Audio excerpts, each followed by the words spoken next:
আমি যখন ছোট ছিলাম খেলতে যেতাম মেঘের দলে। একদিন এক মেঘ বালিকা প্রশ্ন করল কৌতূহলে, এই ছেলেটা নাম কি রে তোর? আমি বললাম ফুসমন্তর। মেঘ বালিকা রেগেই আগুন, মিথ্যে কথা, নাম কি অমন হয় কখনো? আমি বললাম নিশ্চয়ই হয়, আগে আমার গল্প শোনো। সে বলল শুনবো রাজা, সেই তো রানী, সেই তো রাজা, আর সেই তো একই ঢাল তলোয়ার, সেই তো একই রাজার কুমার পক্ষীরাজ। শুনবো না আর, ওসব বাজে। আমি বললাম তোমার জন্যে নতুন করে লিখবো তবে। সে বলল সত্যি লিখবি? বেশ, তাহলে মস্ত করে লিখতে হবে, মনে থাকবে, লিখে কিন্তু আমায় দিবি। আমি বললাম তোমার জন্য লিখতে পারি এক পৃথিবী। লিখতে লিখতে লেখা যখন সবে মাত্র 2-4 পাতা, হঠাৎ তখন ভূত চাপলো আমার মাথায়। খুঁজতে খুঁজতে চলে গেলাম ছোটবেলার মেঘের মাঠে। গিয়ে দেখি চেনা মুখ তো একটিও নেই এ তল্লাটে। একজনকে মনে হলো ওরই মধ্যে অন্যরকম। এগিয়ে গিয়ে বলি তাকে, তুমি কি সেই মেঘবালিকা? তুমি কি সেই? সে বলেছে মনে তো নেই, আমার সব মনে তো নেই। আমি বললাম তুমি আমায় লেখার কথা বলেছিলে।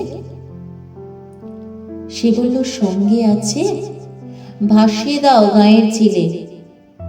আর হ্যাঁ শোনো, এখন আমি মেঘ নই আর, সবাই এখন বৃষ্টি বলে ডাকে আমায়।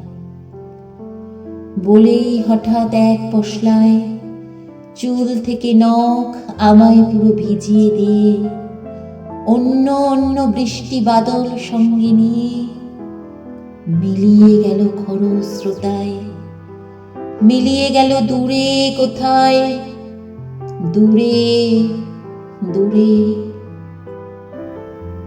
বৃষ্টি বলে ডাকে আমায়, বৃষ্টি বলে ডাকে আমায়। আপন মনে বলতে বলতে আমি কেবল বসে রইলাম ভিজে একসাথ কাপড় জামায় গাছের তলায়। বসে রইলাম বৃষ্টি নাকি মেঘের জন্য। এমন সময় অন্য একটি বৃষ্টি আমায় চিনতে পেরে বলল, তাতে মন খারাপের কি হয়েছে? যাও ফিরে যাও, লেখো আবার। এখন পুরো বর্ষা চলছে, তাই আমরা সবাই এখন নানান দেশে ভীষণ ব্যস্ত।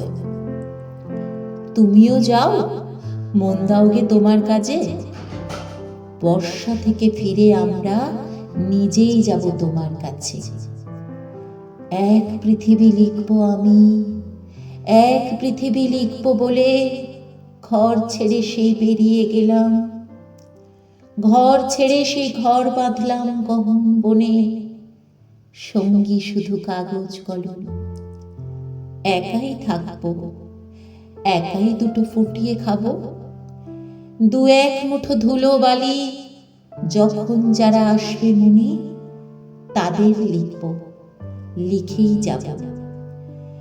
এক পৃথিবীর 100 রকম স্বপ্ন দেখার সাধ্য থাকবে যেরূপ কথা, সেরূপ কথা আমার একার।